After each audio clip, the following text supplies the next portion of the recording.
साथियों, जय माता दी। आप सभी का हमारे YouTube चैनल ज्योतिष ज्ञान विचार पर बहुत बहुत स्वागत है। मित्रों, आज हम राशिफल पर चर्चा करने वाले हैं और आज की राशियां हैं मिथुन और कर्क। तो ये मासिक राशिफल है जो चंद्र राशि पर आधारित होगा। तो सबसे पहले हम एक नजर गोचर ग्रह पर डालते हैं कि कौन सा ग्रह किस राशि पर कहां पर गोचर कर रहा है मई में। तो सूर्यदेव 15 मई तक मेष राशि पर रहेंगे और उसके बाद वो वृष राशि में पहुंच जाएंगे। बुध देव का गोचर पूरे मई मेष राशि पर रहेगा। देवगुरु बृहस्पति का गोचर भी मेष राशि पर हो रहा है। शुक्रदेव 3 मई से मिथुन राशि में गोचर कर रहे हैं और शनिदेव अपनी ही राशि कुंभ पर गोचर कर रहे हैं। राहु देव का गोचर भी मेष राशि पर है और केतु देव जो हैं वो तुला राशि पर गोचर कर रहे हैं। अब देखना है कि इस ग्रह गोचर का मिथुन राशि के जातकों पर क्या प्रभाव पड़ने वाला है। तो सबसे पहले मिथुन राशि की कुंडली में राशि के स्वामी बुध हैं और चंद्र कुंडली में उनकी लग्न जो है वो मिथुन ही बनती है। स्वास्थ्य पर एक नजर डालते हैं तो मिथुन राशि के स्वामी बुध लाभ भाव में गुरु के साथ दिखाई दे रहे हैं, अतः स्वास्थ्य अच्छे रहने की संभावना है। स्वास्थ्य में किसी प्रकार का कोई विकार दिखाई नहीं दे रहा है और अगर कोई समस्या है तो धीरे धीरे वो दूर होने लगेगी और मिथुन राशि के जातकों का स्वास्थ्य जो है वो मई के महीने में लगभग अच्छा रहेगा। द्वितीय भाव को धन भाव कहते हैं और द्वितीय भाव में लाभेश मंगल का गोचर 9 मई से हो रहा है और द्वितीय भाव के इसमें स्वामी चंद्रदेव हैं। चंद्रदेव का वैसे तो गति ज्यादा होने से स्थिर स्वभाव नहीं है, वो 2-2.5 दिन में 2.25 दिन में राशि परिवर्तन करते हैं, उसी प्रकार से जातकों को फल देते हैं। यहाँ पर हम देख रहे हैं कि जो मिथुन राशि के जातकों का धनेश चंद्रमा बन रहा है वो 5 और 6 मई को बहुत अच्छी स्थिति में दिखाई दे रहा है। लाभ स्थान को पूर्ण दृष्टि से देखेगा और लाभेश मंगल धन स्थान में है। तो मित्रों, ऐसा दिखाई दे रहा है कि मिथुन राशि के जातकों के लिए मई की 5, 6, 7 तारीखें बहुत लाभप्रद रहने वाली हैं और इन तारीखों में उन्हें विशेष लाभ हो सकता है। आगे पंचम भाव महत्वपूर्ण होता है मित्रों। तो पंचम भाव में तुला राशि में केतु विराजमान है और पंचमे से शुक्रदेव जो हैं वो लग्न भाव में बैठे हुए हैं। शुक्रदेव का गोचर 3 मई से ही मिथुन राशि में हो रहा है। तो पंचम भाव की स्थिति इस प्रकार बन रही है कि तुला राशि के जातकों के लिए स्थिति लाभप्रद रहेगी। धन के मामले में ये स्थिति लाभप्रद रहने वाली है, लेकिन गुरु चंडाल योग का पूर्ण प्रभाव पंचम भाव पर दिख रहा है। 11वें भाव में बृहस्पति और राहु एक साथ बैठकर गुरु चंडाल योग बना रहे हैं और इनकी पूर्ण दृष्टि पंचम भाव पर पड़ रही है। तो संतान पक्ष से चिंता रहेगी और प्रेम जीवन में जो जातक प्रेम जीवन में है उनके बीच में टकराव की स्थिति बन सकती है। विद्यार्थियों को भी अपनी शिक्षा प्राप्ति के लिए कुछ ज्यादा मेहनत करनी पड़ेगी, तभी सकारात्मक परिणाम प्राप्त होंगे।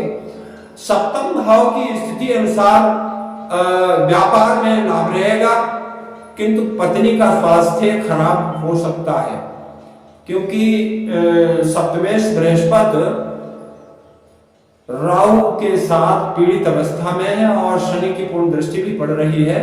तो पत्नी का स्वास्थ्य खराब होने की स्थिति दिखाई दे रही है और चूंकि नवम भाव भाग्य का होता है, नवम भाव में शनि देव विराजमान है धर्म स्थान भी नवा भाव कहा जाता है। तो मिथुन राशि के जातकों के मन में मई के महीने में धार्मिक विचार बनते रहेंगे और ये धार्मिक यात्रा भी कर सकते हैं। तो अगर आप लोग शनि मंत्र का जाप करते रहें और दीन दुर्बल असहाय लोगों की अगर आप सहायता करते रहें तो शनि देव का आशीर्वाद आपको मिलता रहेगा और आपके सारे काम समुचित ढंग से होते रहेंगे। कुल मिला के मई का महीना आपके लिए ठीक ठाक दिखाई दे रहा है। इसी के साथ हम अब दूसरी राशि पर चर्चा करेंगे। दूसरी राशि जो आज की है वो है कर्क। कर्क राशि के जातकों पर सबसे पहले तो आप ये समझ लें कि 17 जनवरी से ही ढैया शनि चल रहा है और अष्टम भाव में शनि का गोचर कहीं ना कहीं मानसिक पीड़ा और तनाव और दिक्कतें पैदा कर रहा है। तो मई का महीना कैसा रहने वाला है इस पे चर्चा करते हैं। कर्क राशि की अगर राशि कुंडली देखी जाए तो लग्न स्थान में तो चंद्रदेव होते हैं जिनका स्वभाव बता चुके हैं कि बहुत ही चंचल होता है। तो कर्क राशि के जातकों का स्वास्थ्य अप डाउन करता रहेगा और मौसम परिवर्तन संबंधी समस्याएं उनको हो सकती हैं, इसलिए थोड़ा खान पान पर वो ध्यान रखें और उन्हें विशेषकर मानसिक तनाव और अनिद्रा जैसी दिक्कतें हो सकती हैं, इसलिए थोड़ा तनावपूर्ण कार्यों से वो दूर ही रहें तो अच्छा है। अगर धन स्थान की बात करें तो कर्क राशि की कुंडली में धनेश सूर्यदेव बनते हैं जो 15 मई तक दसम भाव में देवगुरु बृहस्पति के साथ गोचर कर रहे हैं। तो मित्रों, कर्क राशि के जातकों के लिए 15 मई तक का समय जो है वो धन के मामले में बहुत ही उत्तम दिखाई दे रहा है। उन्हें कहीं ना कहीं से धन का लाभ अवश्य होता रहेगा और पारिवारिक जीवन जो है वो सौहार्दपूर्ण और प्रेमपूर्ण वातावरण बनेगा और परिवार में सुख शांति बनी रहेगी। लेकिन 15 मई के बाद जब सूर्यदेव वृष राशि में पहुंच जाएंगे तभी अच्छी स्थिति रहेगी क्योंकि लाभ स्थान में सूर्य का गोचर होगा। तो मित्रों, कुल मिला के मई का महीना कर्क राशि के जातकों के लिए धन के मामले में बहुत ही उत्तम दिखाई दे रहा है। उन्हें लगातार धन लाभ होता रहेगा और अच्छी स्थिति रहेगी। कर्क राशि के जातकों के तृतीय भाव पे अगर नजर डाली जाए तो तृतीय भाव के स्वामी बुधदेव हैं। बुधदेव का गोचर भी देवगुरु बृहस्पति के साथ मेष राशि पर हो रहा है और वो सुख भाव को पूर्ण दृष्टि से देख रहे हैं। तो कर्क राशि के जातकों के पराक्रम में वृद्धि होगी, भाइयों का सहयोग मिलेगा और पराक्रम में वृद्धि का अर्थ है कि जहां कहीं भी वो कार्य कर रहे हैं तो कार्य क्षेत्र में उन्हें सम्मान मिलेगा और सफलता मिलेगी। गुरु के साथ बुध देव का गोचर आपकी लोकप्रियता को बढ़ाएगा और इस प्रकार आपको लाभ और सम्मान दोनों चीजें प्राप्त होने का योग दिखाई दे रहा है। पंचम भाव कर्क राशि की कुंडली में मंगल देव के अधीन होता है और पंचम भाव के स्वामी मंगल 10 मई तक अपने भाव से अष्टम भाव में रहेंगे।